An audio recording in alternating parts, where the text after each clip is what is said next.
बिस्मिल्लाहिर्रहमानिर्रहीम। हज़रत अली रज़ी अल्लाह तआला अन्हु ने फरमाया, दो लोग मुक़द्दर वाले होते हैं।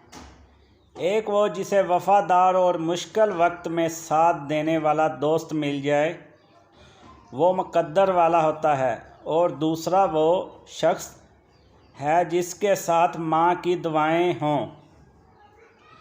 हज़रत अली रज़ी अल्लाह तआला अन्हु ने फरमाया, दौलत वक्त के साथ घटती रहती है, लेकिन इल्म कभी नहीं घटता। मुसीबत में मुसीबत से घबराना सबसे बड़ी मुसीबत है।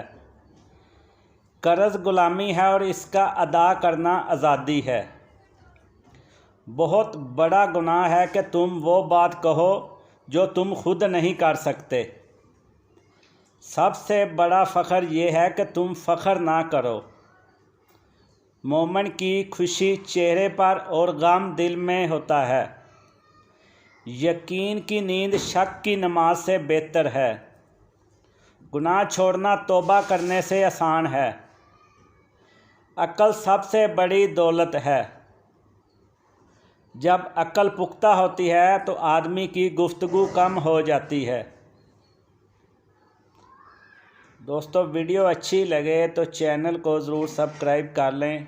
शुक्रिया।